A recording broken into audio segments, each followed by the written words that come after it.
Bonjour à tous, on est à nouveau réunis ce soir pour parler d'épigénétique et en quoi ça nous amène à revoir un petit peu notre vision de l'inné et de l'acquis. Et ce soir, ça va vraiment être le cœur de la conférence.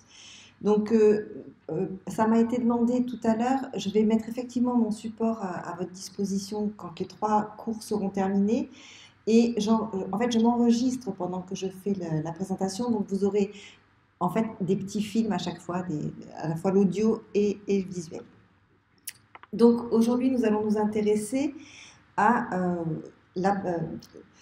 la sélection naturelle. Comment est-ce qu'on peut regarder la sélection naturelle quand on y met ces notions d'épigénétique dessus? Et donc le titre un petit peu provocateur, c'était la sélection naturelle galéjade darwinienne. Alors de quoi est-ce que nous allons parler aujourd'hui? On va parler vraiment d'inné et d'acquis. Et quand on parle d'inné et d'acquis, il y a des questions assez simples qui viennent aux gens, du genre est-ce qu'on est génie ou est-ce qu'on devient génie? Et il y a tout un débat qui peut s'enclencher autour de ce genre de questions. Et donc aujourd'hui, nous allons voir comment poser ça d'un point de vue scientifique et répondre à ces questions d'un point de vue scientifique.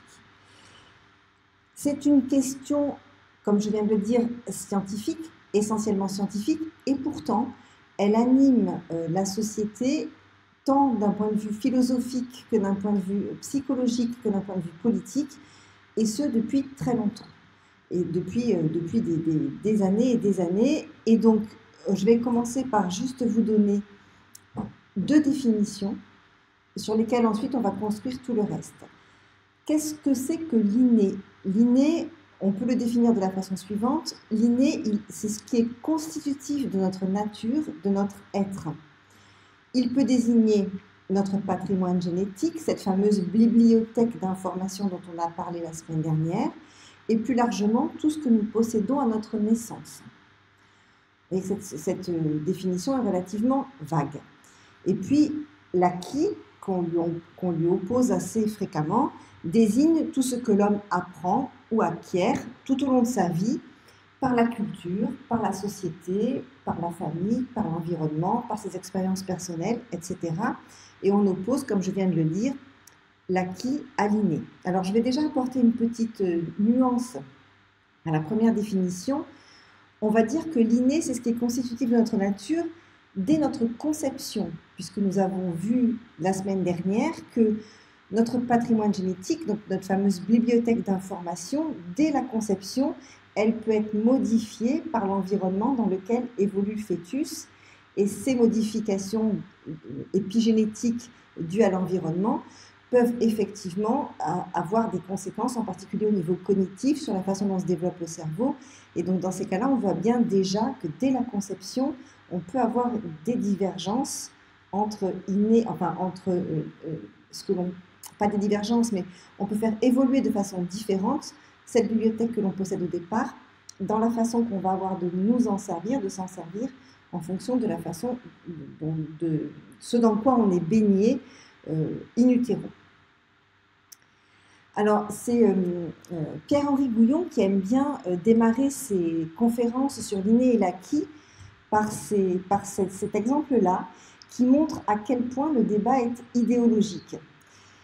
Et il relate de façon assez amusée un entretien entre Michel Onfray et Nicolas Sarkozy pour Philosophie Magazine, entretien qui date de 2007, où le philosophe et le politique débattaient sur l'inné et l'acquis, sans doute en étant des grands spécialistes de la question l'un comme l'autre, avec des positions radicalement opposées, dans lesquelles Michel Onfray décrétait « Je pense que nous sommes façonnés non pas par nos gènes, mais par notre environnement, par les conditions familiales et socio-historiques dans lesquelles nous évoluons. » Et Nicolas Sarkozy lui rétorquait « Les circonstances ne font pas tout, la part de l'inné est immense. » Alors, en quoi est-ce que c'est idéologique? C'est idéologique parce que derrière, le sous-jacent, c'est que dans un cas, on a un déterminisme génétique, et s'il y a déterminisme génétique, peu importe finalement l'impact de tout ce que vous allez pouvoir mettre au niveau social, au niveau politique, pour faire varier ce déterminisme génétique, puisque tout est plus ou moins gravé dans le marbre dès le départ. Et à contrario, si rien n'est génétique, la société peut tout pour faire évoluer ces individus, puisque ce qui compte, c'est le déterminisme social. Et Pierre-Henri Guyon s'amuse à dire qu'on retrouve là un clivage politique de type droite-gauche. Quand vous entendez quelqu'un défendre le déterminisme génétique, en général, c'est qu'il est de droite, et quand vous entendez quelqu'un défendre le déterminisme social, en général, c'est qu'il est de gauche. Et il conclut ces petites séquences-là en disant que lui, en tant que scientifique, ça l'embête beaucoup, ce débat idéologique, parce que quand il fait une expérience, il ne sait jamais s'il va trouver un résultat de droite ou de gauche, et ça l'embête un petit peu d'un point de vue philosophique. Mais bon, ça c'était pour illustrer à quel point c'est idéologique comme question. Et donc, question scientifique qui débouche sur un débat idéologique. Et ce débat idéologique, il ne date pas d'hier. Il a pris naissance au milieu du 19e siècle avec Darwin, avec la publication de l'ouvrage de Darwin sur l'évolution des espèces. Et cette publication qui a été suivie par les travaux de Morgan sur l'hérédité, sur la façon dont les gènes étaient le support de l'hérédité et transmettaient les traits de caractère des parents aux enfants. Pour les savants anglo-saxons de l'époque, la génétique explique tout. Et le fait que la génétique explique tout a été repris par un monsieur qui s'appelle Sir Francis Galton, qui était le cousin de Darwin. Et Sir Francis Galton prétendait que la génétique explique les caractères physiques, le talent, les capacités intellectuelles, les inégalités sociales. Les gens qui naissent pauvres sont déterminés génétiquement pour être pauvres, les vices, et je vous en passe et des meilleurs, y compris le fait de naître hors mariage, d'être un enfant illégitime, enfin bon, voilà, tout ça, c'était déterminé génétiquement. C'était quelqu'un qui a fait des travaux scientifiques très sérieux au niveau biométrie et statistique, et qu'il a donc tenté d'appliquer à ce fameux déterminisme génétique. Et pour Galton, la sélection naturelle par la science peut permettre d'améliorer l'espèce humaine. Et vous le savez sans doute, ces travaux-là, ce mouvement de pensée-là, il a conduit à l'émergence d'une science nouvelle qu'on appelait l'eugénie. L'eugénie se définissant par l'étude des facteurs socialement contrôlables qui peuvent élever ou abaisser les qualités raciales des générations futures, aussi bien physiquement que mentalement. Donc l'eugénie a induit un mouvement, un courant de travaux de recherche, a induit la création de nombreux instituts de recherche, de nombreux labos de recherche. Il y a beaucoup de chercheurs qui se sont penchés sur cette question de l'hérédité de la génétique qui explique tout. Et donc ils sont partis d'un certain nombre d'individus dont ils avaient décrété qu'ils étaient des sous-individus pour la société telle qu'ils la rêvaient idéalement. Ils remontaient la généalogie de ces individus-là et ils essayaient de voir comment, en remontant vers des ancêtres de plus en plus éloignés, on pouvait ensuite redescendre et voir comment ces ancêtres éloignés avaient transmis leurs défauts génétiques à leurs descendants. Et il y a un exemple fameux qui est celui de Ada Djouk, qui a vécu au XVIIIe siècle et pour laquelle on trouve dans ses descendants des malades mentaux, des pervers sexuels, des enfants illégitimes, ça aussi c'était héréditaire, les enfants illégitimes, des pauvres, et puis des criminels ou des assassins. Donc voilà dans quel contexte travaillaient et réfléchissaient les gens qui étaient en faveur de l'eugénie. Bien entendu, vous le savez, l'eugénie, ça a débouché, cette science-là a débouché sur l'eugénisme, puisqu'il fallait trouver des solutions de manière à améliorer l'espèce humaine, et que ces solutions-là, elles ont été d'une part, dans les pays anglo-saxons, la lutte contre l'immigration, la déportation des attardés mentaux, l'éventuel contrôle des mariages. Alors, ces principes-là, ils étaient proposés par les chercheurs, par les savants qui étaient partisans de l'eugénisme, donc de cette science-là, qui étaient des partisans de cette science-là, repris par la presse, repris par l'opinion publique avec une très forte adhésion de l'opinion publique et in fine repris par les politiques, et ça a conduit à la stérilisation forcée d'environ 70 000 personnes aux États-Unis. Elle ne s'est arrêtée qu'en 1975. En Inde, il y a eu des millions d'individus qui ont été stérilisés de façon contrainte, et encore aujourd'hui, on n'est pas sûr que ce soit complètement terminé. Jusqu'en 2010, il y en avait encore. En Scandinavie, le nombre de stérilisations forcées a été en proportion plus importante qu'aux États-Unis. Et bien entendu, tout ça a débouché sur l'Allemagne nazie, mais ça, vous le savez bien. J'ajoute que ce n'était pas quelques savants un petit peu foldingues qui défendaient ces principes-là. La classe scientifique, l'intelligentsia scientifique était, dans les pays anglo-saxons, adhérer totalement et massivement à ces principes-là. Ça n'a pas été des petites exceptions à gauche, à droite, ça a vraiment été une adhésion massive d'un certain nombre de scientifiques. De l'autre côté, en Europe de l'Est et éventuellement en France, on avait eu Lamarck. On n'avait pas Darwin, mais on avait eu Lamarck. Et Lamarck, lui, défendait l'hérédité des caractères acquis et le transformisme. Donc, Lamarck précède Darwin dans ses explications. Par ailleurs, donc, ce qu'explique Lamarck, c'est assez simple. Si vous avez des girafes qui ont un petit cou et que pour atteindre, elles ne peuvent pas, avec ce petit cou, atteindre les feuilles des arbres pour se nourrir, à force d'allonger le cou pour atteindre les feuilles des arbres, leur cou va grandir et finalement, elles vont se transformer pour pouvoir atteindre les feuilles des arbres et pouvoir survivre. Alors que la théorie de Darwin, c'est que dans une population de girafes, il y en a qui ont des petits coups, il y en a qui ont des grands coups. Celles qui ont des petits coups, elles meurent parce qu'elles ne peuvent pas se nourrir et ne survivent que celles qui ont des grands coups. Et la survenue des petits ou des grands coups est due au hasard. Donc ça, c'est pour vous donner l'aperçu de la différence entre les deux théories.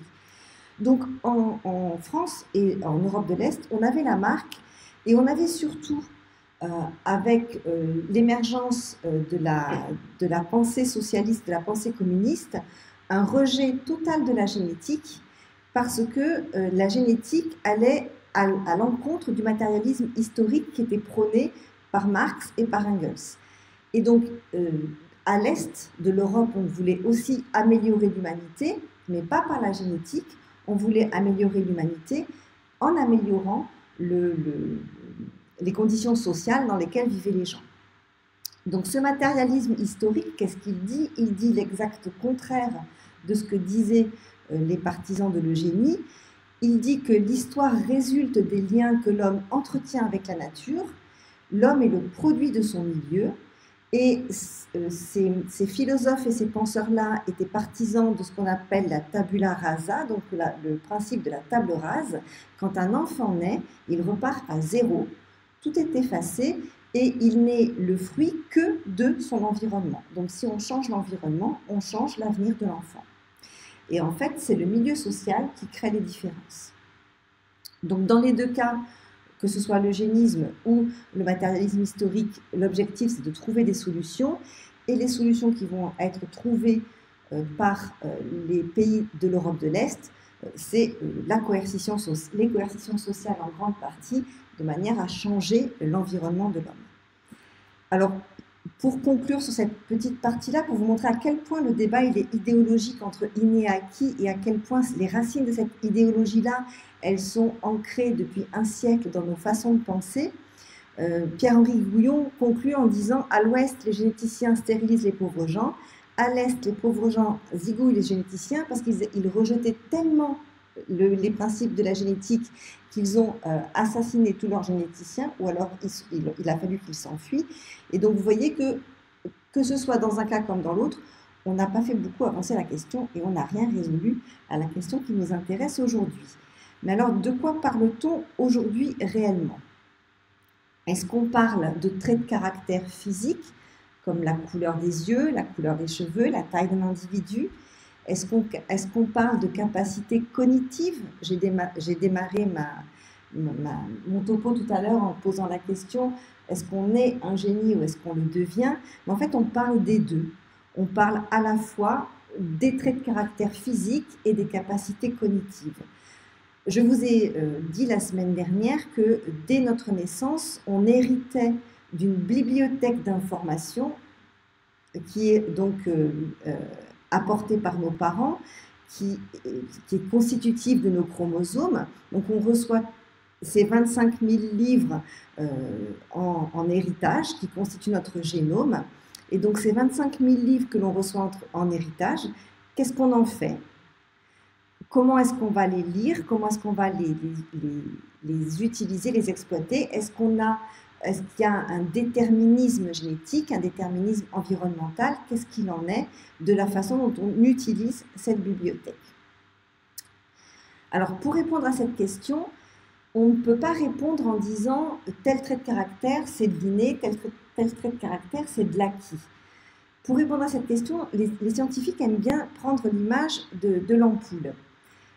Si je vous demande qu'est-ce qui, dans cette ampoule, crée la lumière, est-ce que c'est l'électricité ou est-ce que c'est le filament? Vous allez me répondre, les deux. S'il n'y a pas l'un, ça ne marche pas. S'il n'y a pas l'autre, ça ne marche pas. Donc, il faut les deux. Et il ne faut pas 50% de l'un et 50% de l'autre. Il faut les deux intégralement. Et bien, c'est la même chose pour cette histoire d'inné et d'acquis. Il nous faut 100% de nos gènes. Et on est déterminé par 100% de nos gènes. Et on est déterminé par 100% de nos expériences et de notre environnement. Par contre, si dans une maison, il y a des ampoules qui ne fonctionnent pas, on peut se demander si c'est parce qu'elles sont grillées individuellement ou si c'est parce que tout le système électrique est défaillant. Et dans ces cas-là, on aura la réponse, est-ce que c'est lié à l'ampoule, donc au gène, ou au système électrique, et on aura la proportion de l'un par rapport à l'autre. Et donc c'est à ça que vont s'attacher, à cette question-là, pour chaque trait de caractère que vont s'attacher les scientifiques, quelle est la part des variations qui est liée à l'environnement et quelle est la part des variations qui est liée à la génétique. Alors, pour que vous compreniez de quoi je parle, il existe un type de course hippique qui permet d'illustrer ça très bien. Il y a 4 chevaux et 4 cavaliers. Et ils font 4 courses, chaque cavalier avec chacun des 4 chevaux. Et donc, on a toutes les configurations possibles et on regarde le résultat des courses. Si c'est toujours le même cheval qui arrive en premier, on peut dire que le résultat dépend du cheval. Si c'est toujours le même cavalier qui arrive en premier, on peut dire que le résultat dépend du cavalier. Mais en général, ce que l'on observe, c'est pas ça, c'est un mélange des deux. Et donc, ce que font les scientifiques qui essayent d'étudier l'inné et l'acquis, donc la part de la génétique et la part de l'environnement, sur un trait de caractère physique ou une capacité cognitive, c'est de mesurer l'hérédité des variations et non pas des normes. Donc on va faire des calculs de variance comme avec les courses de chevaux. Pour un gène donné, si je fais changer l'environnement autour, comment ce gène-là modifie son expression, ou pour un environnement donné, comment j'agis sur plusieurs gènes. C'est ça qu'on va essayer de faire et vous comprenez bien que c'est assez difficile à faire. Et donc, on va vouloir étudier, pour répondre à cette question, qu'est-ce qui est inné, qu'est-ce qui est acquis, quelle est la part de l'inné, quelle est la part de l'acquis, on va vouloir étudier l'effet d'un gène dans un environnement donné et regarder quelle est la part de l'un et de l'autre sur un trait de caractère. Et donc, pour répondre de façon rapide à la question, puis je vais l'illustrer derrière par des expériences, il n'y a pas de déterminisme ni par les gènes ni par l'environnement, quel que soit le trait de caractère, on est en fait co-déterminé par les deux. Alors, bien entendu, en fonction des traits de caractère, il va y avoir une part plus forte de l'environnement ou une part plus forte de la génétique en fonction des traits de caractère. Mais il faut bien garder en tête qu'il n'y a pas l'un ou l'autre, il y a toujours les deux en dosage plus ou moins fort. Alors, quelques exemples pour illustrer ça.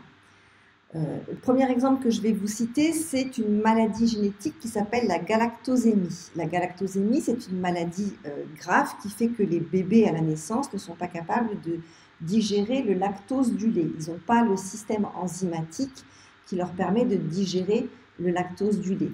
Donc là, on a un défaut génétique, le gène, il ne fonctionne pas, et donc les bébés, s'ils ne sont pas traités, ils meurent rapidement. Dans les pays occidentaux, les enfants sont systématiquement testés pour cette maladie génétique grave à la naissance, et les enfants qui en sont porteurs, eh ben, tout simplement, on ne leur donne pas de lait. Et donc on fait changer l'environnement, et du coup ces enfants grandissent, survivent, et survivent sans problème à l'âge adulte. Dans les pays d'Afrique ou dans les pays du tiers-monde, où il n'y a pas ces tests à la naissance, les enfants qui sont porteurs de cette maladie génétique-là, ils meurent très rapidement parce qu'ils ne sont pas capables de digérer correctement le lait. Donc, un même gène, on fait changer l'environnement et la conséquence de l'effet de l'environnement modifie complètement le devenir de l'individu.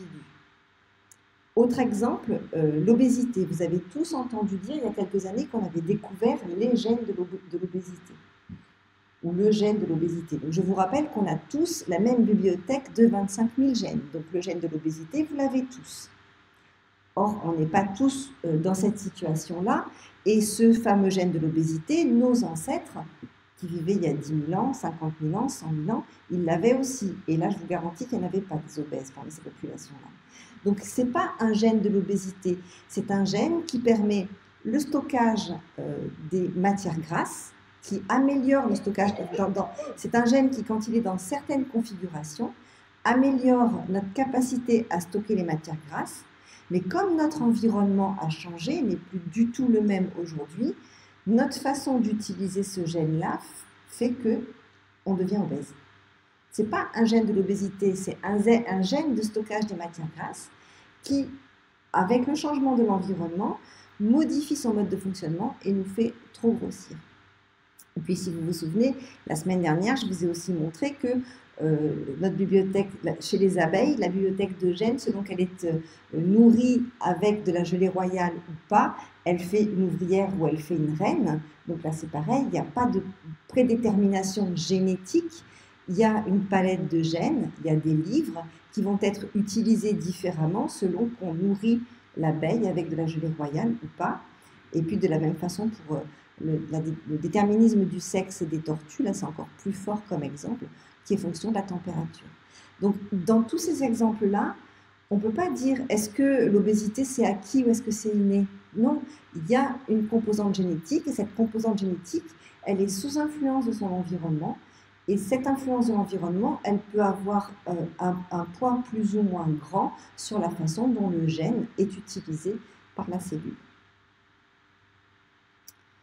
Et donc, en fait, on est tous la résultante d'un équilibre entre notre génome, notre collection de 25 à 30 000 livres dont nous avons hérité de nos parents, et la façon dont ces 25 à 30 000 gènes vont fonctionner dans l'environnement dans lequel on évolue depuis notre conception. Donc, on a cette fameuse bibliothèque de 25 000 livres. Alors, bien évidemment, des fois, on reçoit dans notre bibliothèque des livres qui sont abîmés, des livres auxquels il manque des pages, ou carrément des livres qui sont absents. Mais là, on n'est plus dans l'inné et dans l'acquis, là, on est dans l'altération du génome, avec un gène qui ne fonctionne plus comme il devrait fonctionner, non pas à cause de l'environnement, mais parce qu'il est muté, ou parce qu'il est absent. Mais là, on parle d'autre chose que de l'inné et de l'acquis. Donc, c'est les deux exemples que j'ai entourés ici en marron. Un livre très abîmé auquel il manque des pages, c'est un gène qui a subi des mutations dans notre bibliothèque. Et puis des livres absents, ben, c'est des gènes qui ont été délétés de notre bibliothèque. Ça arrive aussi, les aberrations du nombre de... Les mutations, les altérations de nos chromosomes, ça arrive que des fois on en hérite et du coup on a une bibliothèque qui ne fonctionne pas comme elle devrait fonctionner. Mais là on ne parle plus d'inné ou d'acquis, là c'est vraiment l'acquis au sens, enfin l'inné au sens strict puisque c'est notre bibliothèque elle-même qui est altérée. Donc je ne vais pas rentrer dans les détails de ces altérations, mais c'est juste pour vous montrer les différentes possibilités que l'on peut rencontrer. Alors, dans une bibliothèque, donc dans un génome normal, entre guillemets, même si j'aime pas beaucoup ce terme de normal, parce que la normalité, vous l'avez compris, c'est quelque chose de difficile à définir en science. Vous avez entre le génome d'une femme et le génome d'un homme, déjà une différence, une variation, puisque les femmes ont 2 chromosomes X et les hommes ont un chromosome X et un chromosome Y. Donc déjà, entre hommes et femmes, il y a ces variations-là. Et puis de temps en temps, pendant la fabrication des spermatozoïdes ou des ovules, la séparation, la répartition des chromosomes que la maman ou que le papa va donner à son enfant ne se fait pas bien.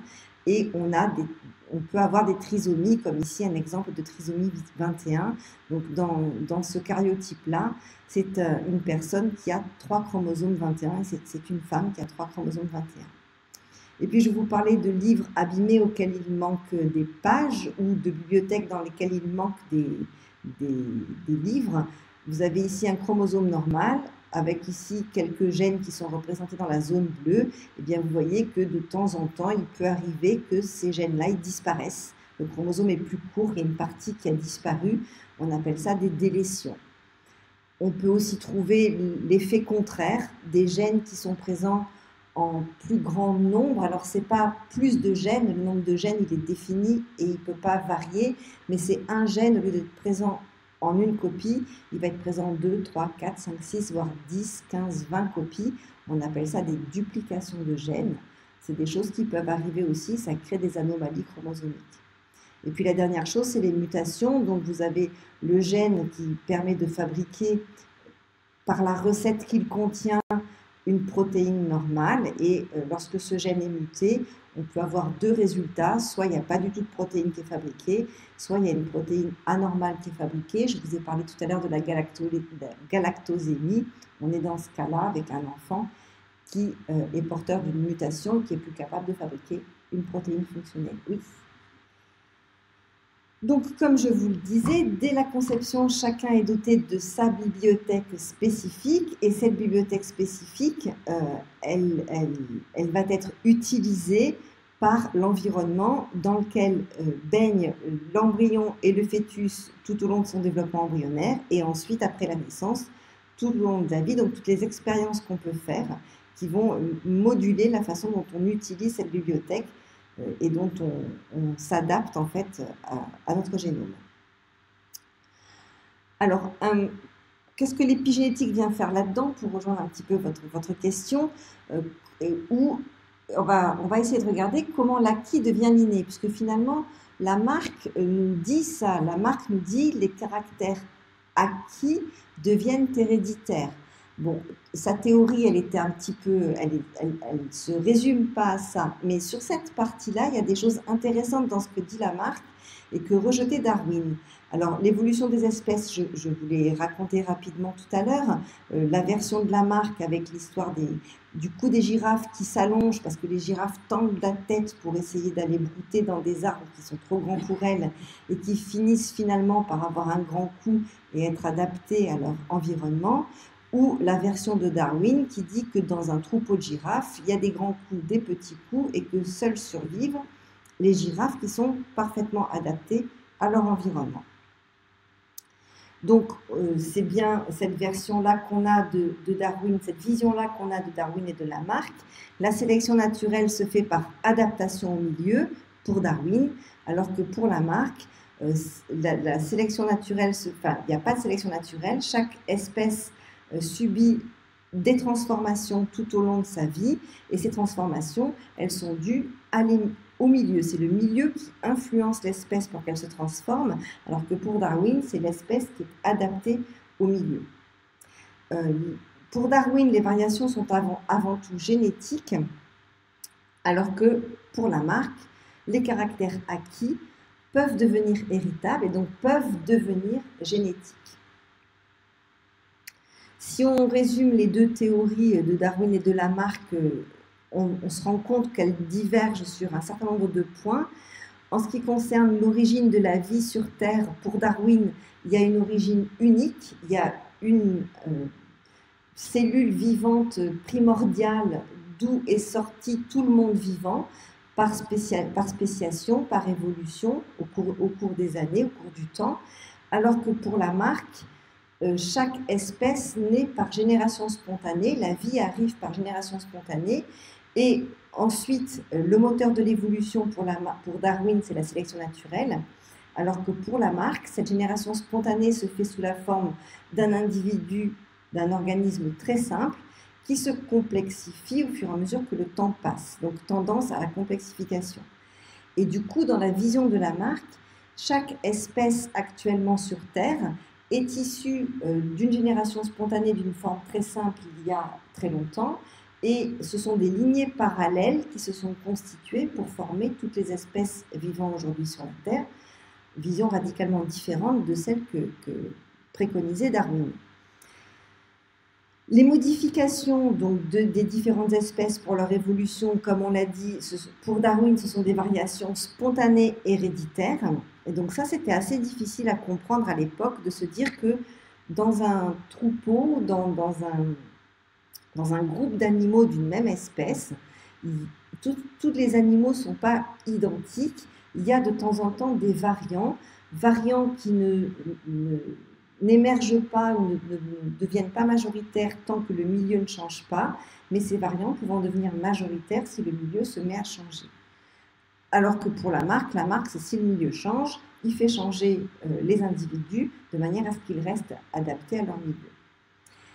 Et autre grande différence entre les deux, l'extinction des espèces. Pour Darwin, oui, les espèces meurent, disparaissent de la surface de la Terre de façon naturelle, alors que pour la marque, c'est que l'homme qui peut faire disparaître une espèce de la surface de la Terre. Donc, bien entendu, la théorie de la marque, elle a été abandonnée depuis, et on ne garde que la théorie de Darwin comme seule théorie valable de l'évolution des espèces, avec le néo-darwinisme qui a apporté des améliorations dans sa vision des choses. Mais ce que nous dit la marque d'intéressant et qu'on va regarder un tout petit peu, c'est cette histoire d'héritabilité des caractères acquis. Donc, on a différents cas de figure. On a des situations d'adaptation individuelle. Par exemple, vous avez ici des pieds de tomates, 2 pieds de tomates, un pied de tomate dont on ne s'occupe pas, et ceux qui sont jardiniers dans la salle savent très bien que si on ne s'occupe pas d'un pied de tomate, ça pousse un petit peu n'importe comment, et il n'y a pas beaucoup de tomates qui sont produites. Et puis un pied de tomate, donc bien soigné par un jardinier, et à ce moment-là, il va pousser de façon différente et produire beaucoup de tomates. Cette variation-là, c'est une adaptation individuelle, elle est épigénétique et elle n'est pas héritable. Si vous plantez ici les tomates de ce pied-là et que vous ne vous occupez pas des plants, ils vont devenir comme ces plants-là. Donc ça, c'est vraiment des modifications sur l'individu, épigénétiques, transitoires, qui lui permettent de s'adapter à son environnement. On a la même chose chez les animaux avec l'histoire de la mue. Les animaux perdent leurs poils.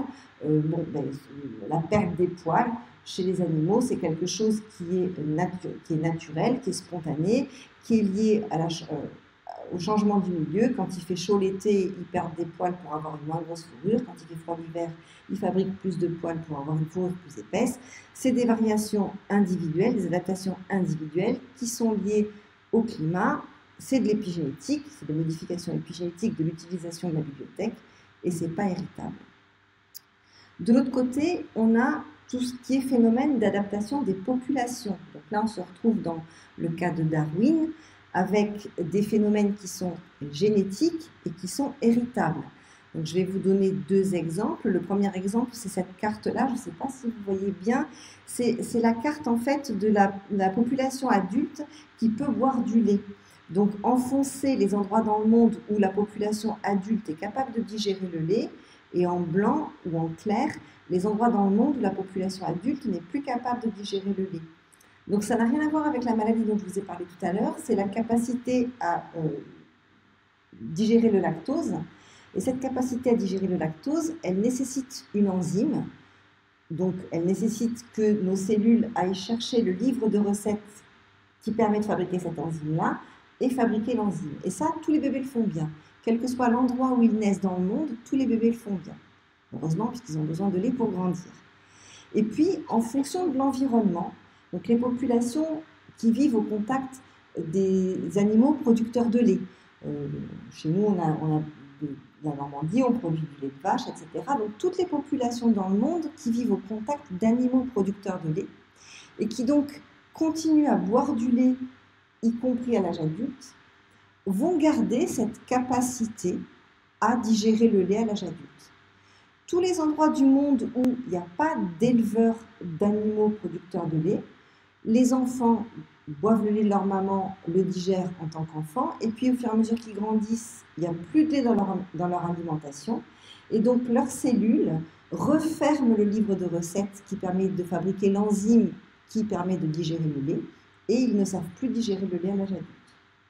Ça, c'est une adaptation génétique, épigénétique, enfin génétique dans le sens où c'est des livres de recettes qui peuvent être légèrement différents entre certaines populations, et héritable, c'est-à-dire qu'un adulte qui va naître en Normandie, s'il consomme du lait et qu'il est capable de le digérer, ce sera pareil pour toute la population autour. Par contre, dans le sud de l'Afrique ou en Inde, les adultes sont incapables de digérer le lait, ils n'ont pas les outils pour le faire.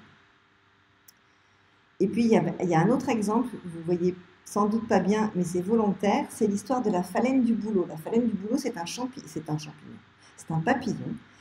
Et ici, sur cette image, il y en a deux. Il y en a un gris ici, qui est exactement de la même couleur que le bouleau, et il y en a un noir ici, que vous voyez très bien. Et en fait, pourquoi j'ai pris cet exemple-là? La couleur grise et la couleur noire, c'est le même gène, c'est le même livre de recettes, sauf que dans un cas, il est le livre de recettes pour la phalène qui est grise, il donne une recette qui marche bien, donc la phalène est grise, et quand la phalène est noire, le livre de recettes, il donne une recette qui ne marche pas bien, et donc la phalène est noire. Elle ne sait pas devenir grise en fait, elle reste noire dans sa fabrication de pigments. Le fait d'être gris, c'est un avantage sélectif pour la population de phalènes, tant que les troncs des bouleaux sont gris. Et dans un environnement non pollué, les phalènes sont majoritairement grises, tout simplement parce que les phalènes noires, elles se font bouffer par les prédateurs. Et donc elles disparaissent, petit à petit elles disparaissent de la population, et ce défaut génétique qui les empêche de devenir grises est éliminé de la population. Et puis il y a eu le cas qui a été observé au Canada, avec en quelques hivers une pollution très forte qui a fait changer la couleur du tronc des bouleaux, ils sont devenus noirs. Alors forcément, ça a été l'hécatombe chez les phalènes grises, puisqu'elles étaient majoritaires, mais du coup, ce sont elles qui sont devenues visibles pour les prédateurs, donc elles se sont fait toutes manger par les prédateurs. Par contre, les phalènes noires ont commencé à survivre, et la proportion de phalènes noires, en 2 ou 3 générations, a été inversée, jusqu'à ce que toutes les phalènes soient majoritairement noires, à part quelques-unes qui étaient grises. Et là, on a vraiment un processus d'adaptation d'une population. Au niveau génétique, ce n'est pas de l'épigénétique, c'est juste un livre de recettes qui est utilisé, qui dans un cas permet de fabriquer un pigment gris, dans l'autre cas ne le permet pas et donc les phalènes restent noires. Donc c'est juste différentes versions d'un même gène qui sont sélectionnées en fonction de l'environnement. Donc vous voyez, au niveau individuel, on a des adaptations épigénétiques non héritables, et au niveau des populations, on a des adaptations génétiques et héritables. Mais on a l'impression qu'on fait le grand écart entre les deux. Et en fait, on peut relier les deux, et entre les deux, on peut mettre cette fameuse mémoire épigénétique dont je vous ai parlé la semaine dernière, puisque je vous ai dit que dans certains cas, les mécanismes épigénétiques étaient transmis à la génération 1, voire 2, voire 3, qu'on ne savait pas comment ça marchait, mais qu'on l'observait. Et que cette mémoire épigénétique, elle est héritable, mais elle est transitoire. C'est-à-dire que si les modifications de l'environnement cessent, elles s'arrêtent, elles s'effacent. Et donc l'idée, c'est que cette mémoire épigénétique, à la fois héritable mais transitoire, puisse permettre d'avancer vers la sélection de nouveaux caractères. Alors comment? On va prendre l'exemple d'une plante que l'on va soumettre à un stress.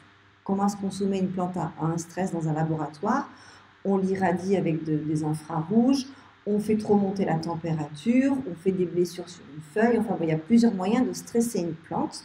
Et quand on stresse une plante, on se rend compte que cette plante, elle va activer des mécanismes de défense. Et que ces mécanismes de défense, ils sont principalement activés grâce à des phénomènes, à des marques épigénétiques dans le génome de la plante. C'est quoi un mécanisme de défense pour une plante? Une plante que vous irradiez avec des infrarouges. Les infrarouges, c'est une lumière qui va aller abîmer les cellules, qui va aller abîmer l'ADN, et donc elle va activer tout ce qu'elle peut comme enzyme pour réparer son ADN. Elle va aller piocher dans sa bibliothèque les recettes qui lui permettent de réparer l'ADN et elle va se mettre à réparer son ADN de façon efficace. Donc, cette activation des mécanismes de défense, elle est épigénétique. On sait que c'est transmis à la descendance, troisième, quatrième génération, c'est un des cas de figure où c'est transmis à la descendance, mais on sait aussi que c'est associé avec une forme d'instabilité génétique. Ça veut dire quoi? Ça veut dire que dans les chromosomes de ces plantes-là, il va y avoir plus de mutations, plus de délétions, plus de translocations. Donc tout d'un coup, les chromosomes ils vont se mettre à être moins stables. Et cette variabilité, cette instabilité génétique, ça peut faire émerger une nouvelle solution génétique, ce coup-là, non plus épigénétique. Si on fait muter des gènes, si on double le nombre de gènes, si on fait disparaître certains gènes, voilà, ça peut permettre de faire apparaître des solutions génétiques que les plantes vont transmettre de façon stable à leur descendance. Et donc, cette instabilité génétique qui est liée au stress, en particulier chez les plantes, et qui est transitoirement portée par des mécanismes épigénétiques, en fait, ça crée des conditions favorables à l'apparition de variations génétiques stables, qu'on appelle des mutants, et sur ces mutants, on va pouvoir exercer la sélection naturelle et revenir dans la sélection des espèces selon Darwin. Donc en fait, cette épigénétique, cette mémoire épigénétique, elle permet de faire la transition entre la variabilité individuelle. Voilà, vous avez un gros stress, vous activez tout votre système de réponse au stress. Ce sont des mécanismes épigénétiques qui reviennent à la normale, qui reviennent dans l'ordre dès que le stress n'est plus là. Certains mécanismes peuvent être transmis à 2 ou 3 générations. Ça favorise l'émergence de variations dans les gènes, dans le génome, et du coup, ça permet l'adaptabilité des espèces si le stress perdure, si les conditions environnementales, les modifications des conditions environnementales perdurent, ça permet de créer des conditions d'apparition de nouveaux mutants, en fait. Et donc, ça permet aux espèces de s'adapter. Donc voilà, donc on a cette graduation entre l'adaptation individuelle qui est liée à l'épigénétique et qui n'est pas héritable, l'adaptation d'une population qui, elle, va être génétique et donc qui est héritable. Et pour faire le lien entre les deux, on a cette fameuse mémoire épigénétique héritable mais transitoire, ça dure que 2 ou 3 générations si les modifications de l'environnement reviennent en arrière. Et cette mémoire épigénétique, on pense aujourd'hui, les chercheurs pensent aujourd'hui que c'est elle qui permet l'émergence de conditions favorables à l'apparition des mutants et donc à des possibilités de sélection naturelle. Et donc en fait, ça permet de réhabiliter un tout petit peu la marque, puisque ça permet d'expliquer comment certains caractères non génétiques et non transmissibles deviennent génétiques et héritables. Alors chez l'homme, comment est-ce qu'on étudie tout ça? Chez l'homme, pour étudier tout ça, on a un modèle fabuleux, c'est les jumeaux. Les jumeaux, ils ont le même génome, ils ont la même bibliothèque. Ils ont reçu au départ la même bibliothèque, mais ils n'ont pas reçu. En fait, les jumeaux homozygotes, comme sur la photo, ils sont issus de la fécondation d'un ovule par un spermatozoïde.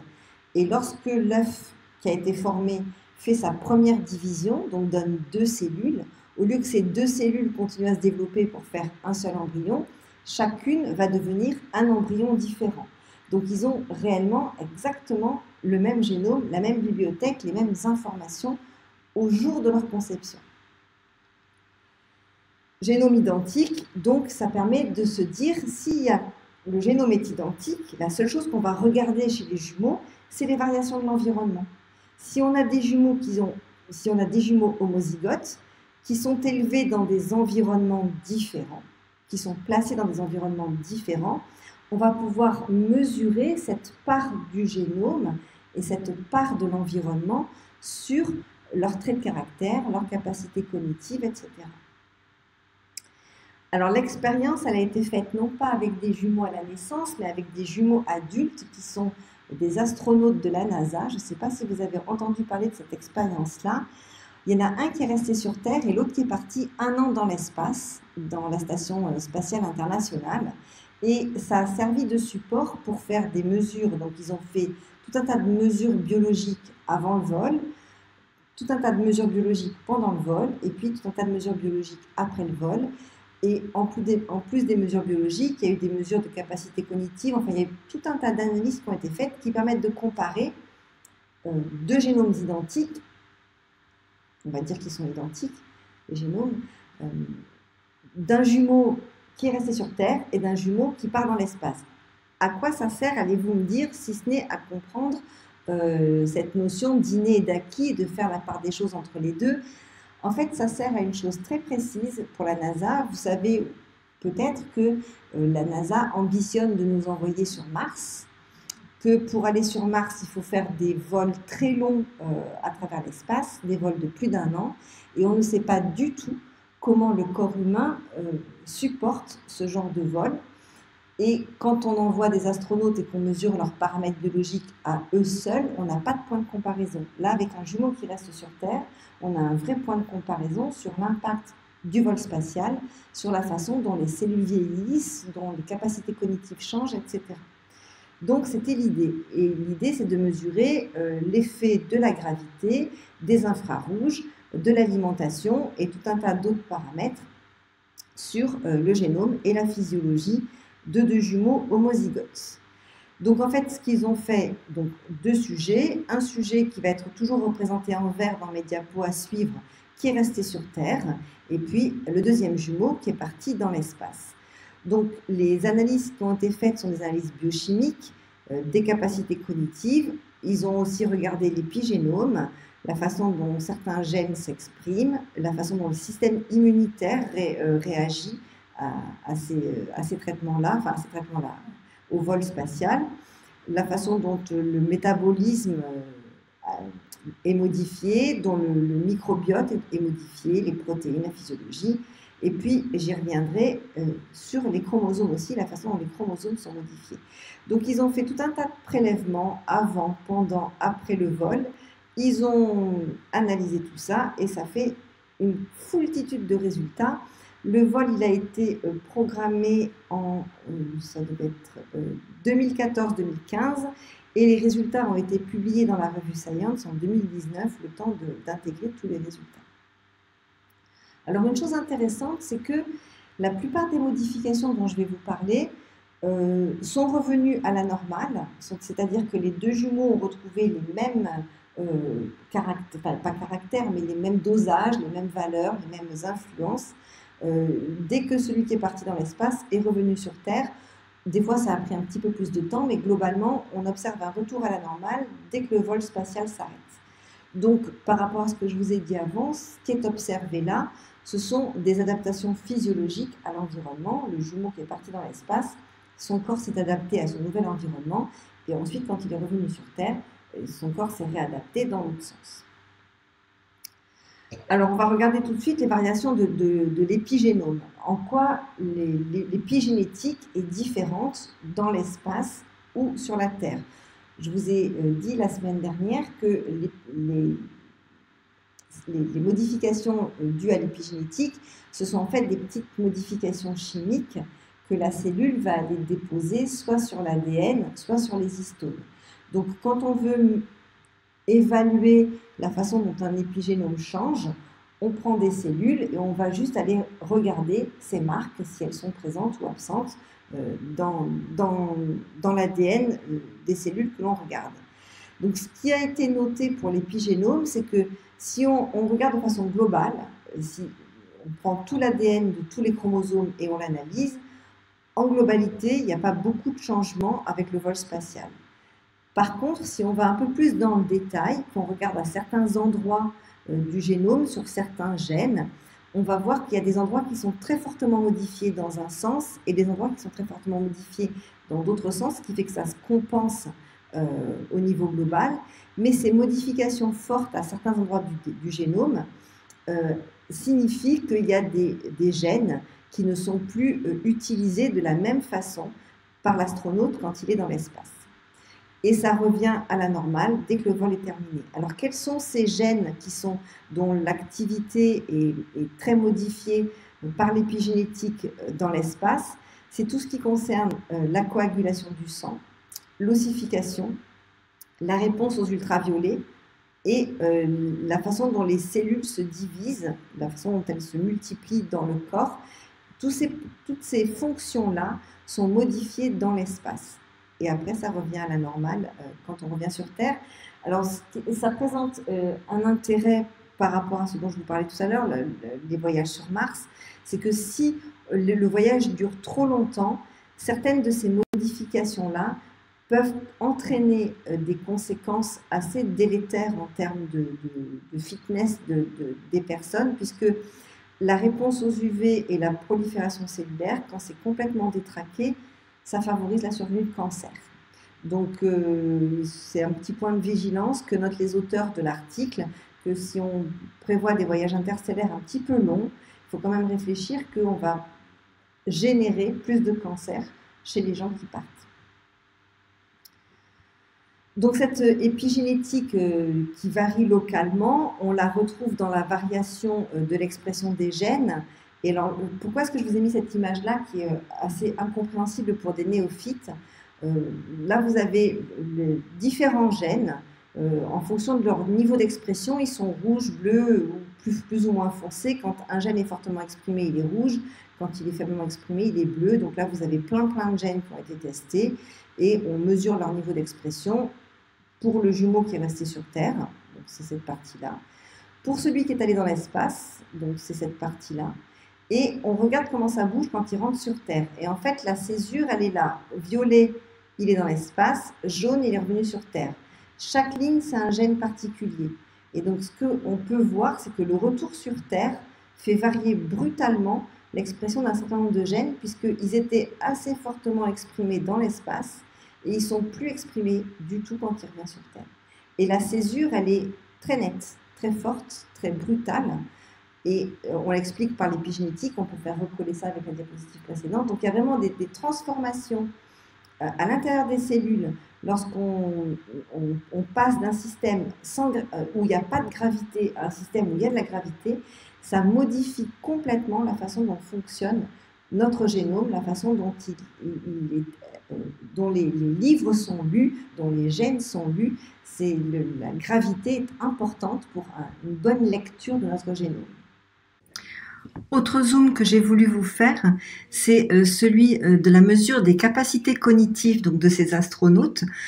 Donc toujours le jumeau vert qui est resté sur Terre et le jumeau bleu qui est parti dans l'espace, avec 4 types de capacités qui ont été observées. La capacité d'abstraction, la vitesse de réalisation des tests, la précision dans la réalisation des tests et l'efficacité dans la réalisation des tests. Donc, ce que l'on peut noter, c'est que dans tous les cas, il y a de fortes variations, que ce soit pour le jumeau qui est resté sur Terre ou pour le jumeau qui est dans l'espace. Il y a des variations régulières, enfin, au cours des différentes mesures, mais on note aussi de façon systématique des difficultés au moment du retour sur Terre. Donc le décollage, c'est la première ligne pointillée, le retour sur Terre, c'est la deuxième ligne pointillée. Et on note systématiquement des difficultés au retour sur Terre, que ce soit pour l'abstraction, pour la vitesse d'exécution, pour la précision ou pour l'efficacité. Et dans tous les cas, ces difficultés, elles vont perdurer au moins pendant 6 mois.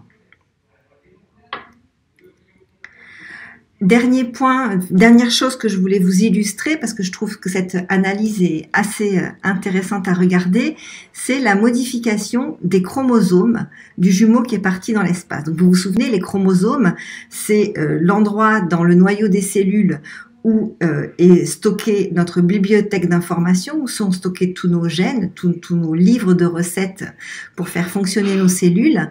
Donc ces chromosomes, ils sont représentés ici sous la forme sous cette forme-là, on en a deux collés l'un à côté de l'autre. Ils sont constitués d'ADN. Quand on déroule, on retrouve bien notre molécule d'ADN. Et ces chromosomes, ils ont des extrémités qu'on appelle des télomères. Et en fait, dans l'espace, les télomères changent de taille. Donc ça, c'est illustré de la façon suivante. Vous avez toujours le jumeau qui est resté sur Terre, le jumeau vert ici qui s'appelle HR, le jumeau qui est parti dans l'espace, le jumeau bleu. Et donc, on mesure la variation de la longueur des télomères pendant le vol, avant le vol, pendant le vol et au retour sur Terre. Et vous voyez que pour le jumeau qui est resté sur Terre, cette variation, donc en fonction des chromosomes, il y a des télomères qui sont plus ou moins courts, plus ou moins longs. On a donc une variation qui est la même, que ce soit avant le vol, pendant le vol ou après le vol. Par contre, le jumeau qui est parti dans l'espace, lui, on a des courbes qui sont radicalement différentes, puisque si on regarde la courbe avant le vol, donc on voit que son sommet, il est ici. Pendant le vol, le sommet se décale vers la droite, donc ce décalage vers la droite signe une augmentation de la longueur des télomères, donc de la longueur des chromosomes. Et lorsqu'il va revenir sur Terre, c'est la courbe verte, on voit qu'à nouveau ces télomères ont une longueur moyenne identique à celle qu'il avait avant de partir dans l'espace. Donc on a un allongement des télomères pendant le vol et un retour à la normale post-vol. Et ça, c'est extrêmement intéressant parce que la longueur des télomères, on considère que c'est un marqueur de notre longévité. Les télomères, la qualité, la longueur de nos télomères dans les cellules, elle s'altère et elle se raccourcit au fur et à mesure que l'on vieillit. Donc, dans une cellule âgée, si vous avez 70, 80, 90 ans, vos télomères seront plus courts que lorsque vous étiez jeune et vos télomères seront encore plus courts que dans les cellules embryonnaires. Donc ce raccourcissement des télomères, c'est un marqueur de l'âge de chaque individu. Et si on a ce phénomène de rallongement des télomères pendant le vol, ça peut ouvrir des pistes intéressantes pour travailler sur tout ce qui est étude de l'espérance de vie et de l'allongement de la vie. Alors, pourquoi tous ces travaux? Je vous ai dit, ce qui intéresse la NASA, c'est les voyages vers Mars. Donc, tous ces travaux, ils permettent de montrer que la plupart des modifications que l'on observe reviennent à la normale au retour sur Terre. Donc, ce sont simplement des adaptations physiologiques, donc épigénétiques, aux modifications de l'environnement et en particulier à la perte de gravité. Par contre, ce qu'ont aussi souligné ces travaux dans l'optique du voyage sur Mars, c'est que les altérations les plus préoccupantes pour la santé des gens qu'on enverrait sur Mars, que sont les modifications de la vision, qui sont assez faibles, les maladies cardiovasculaires, qui sont d'un risque un peu plus élevé, le déficit cognitif, vous avez vu que c'est quelque chose qui est très fort au moment du retour sur Terre, et puis le risque de développement tumoral. Tous ces risques-là seront à prendre en compte pour le voyage vers Mars si on ne veut pas qu'en arrivant sur Mars, la santé des humains qu'on y envoie soit déjà très profondément altérée. Alors, on peut élargir cette étude des jumeaux à l'impact de l'environnement sur certaines conduites addictives ou sur certains troubles du neurodéveloppement, savoir quelle est la composante héréditaire, quelle est l'héritabilité de ces troubles-là entre conduite addictive et pour les conduites addictives par exemple, et puis les autres troubles. Donc c'est ce qui a été fait donc sur des jumeaux et on a pu montrer que par exemple les conduites addictives prenaient leur initiation, c'est-à-dire que le début de la conduite addictive, ça c'est totalement dépendant de l'environnement. Ça dépend vraiment de si la personne est mise en contact ou pas avec un environnement consommateur de drogue, d'alcool, de tabac, etc. Et puis, par contre, l'addiction, le fait de tomber dans une conduite addictive et d'avoir du mal à s'en extraire, là, il y a une composante génétique non négligeable. Et de la même façon, pour un certain nombre de désordres psychiatriques, comme les troubles du spectre autistique ou la schizophrénie, on note une composante génétique forte. Alors, comment est-ce que ces travaux sont faits de façon quantitative? Pour vous l'expliquer, il faut que j'introduise la notion d'héritabilité. Donc, c'est quoi l'héritabilité? C'est ce qui va nous permettre de mesurer la part de variabilité d'un phénotype que l'on va attribuer à la génétique dans une population donnée, donc dans un environnement donné, entre les individus de cette population. Donc l'héritabilité, ça mesure la variabilité, c'est ce dont je vous parlais au début du topo. On va vraiment s'attacher à mesurer la variation que l'on peut imputer à la composante génétique. Donc comment est-ce qu'on mesure cette héritabilité? En fait, on va prendre des jumeaux monozygotes, donc des jumeaux qui ont exactement le même ADN, et des jumeaux dizygotes, donc des jumeaux qui sont à peu près autant identiques génétiquement qu'un frère et une sœur qui ne seraient pas nés en même temps. Donc les jumeaux monozygotes, d'où est-ce qu'ils viennent? C'est ce que, comme on l'a évoqué, hein, c'est un œuf unique post-fécondation qui se sépare en deux et qui, au lieu de donner un seul individu, va donner deux individus, donc rigoureusement identiques sur le plan génétique, à la petite nuance près que des petites variations peuvent quand même se produire dans ces deux génomes qui vont donc maintenant évoluer au sein de deux individus différents. Et donc ces jumeaux monozygotes, ils sont très fortement identiques génétiquement parlant. Il n'y a pas deux individus plus proches l'un de l'autre d'un point de vue génétique, mais c'est pas du 100%. Il y a quand même des petites variations, c'est pas du 100%. Et donc on va mesurer pour un certain nombre de caractères, de traits de caractère, on va mesurer le pourcentage de concordance ou de discordance entre jumeaux monozygotes et jumeaux dizygotes. Je m'explique. Par exemple, on va regarder pour la trisomie 21, quand on a un jumeau qui porte une trisomie 21, comment son jumeau monozygote et par rapport à la trisomie 21, est-ce que ça concorde dans tous les cas ou est-ce que ça concorde dans certains cas et pas dans d'autres? Alors bien évidemment, la trisomie 21, puisque c'est un défaut du nombre de chromosomes, on s'attend à une concordance de 100% et c'est bien ce qu'on observe. On a bien une concordance de 100% pour les jumeaux monozygotes qui sont représentés ici sur l'axe de gauche. Là, vous avez le pourcentage de concordance entre les jumeaux monozygotes et donc là, on a 100% pour la trisomie 21. Si je prends un autre déficit, un autre défaut, un autre trait de caractère comme l'autisme, ce trait de caractère, on voit que si on l'évalue chez deux jumeaux monozygotes, on va trouver 70% de concordance. Ça veut dire que dans 70 couples de jumeaux homozygotes sur 100, quand l'un est autiste, l'autre l'est également. Et puis, si on descend, on voit que pour l'obésité, on tombe à un taux de concordance uniquement de 38 à 40%. Donc, en fait, moins on a de concordance et plus on a les facteurs environnementaux, donc l'épigénétique, qui va rentrer en jeu pour modifier le trait de caractère. Et on fait la même chose avec les jumeaux hétérozygotes, donc ceux qui sont pas génétiquement identiques. On mesure le pourcentage de concordance. Et en fait, pour calculer l'héritabilité, on va utiliser ces deux valeurs, le pourcentage de concordance des jumeaux monozygotes et le pourcentage de concordance des jumeaux dizygotes. Alors bien évidemment, la concordance chez les dizygotes, elle est toujours moins forte que chez les homozygotes, puisqu'ils ont au moins la composante génétique qui est différente.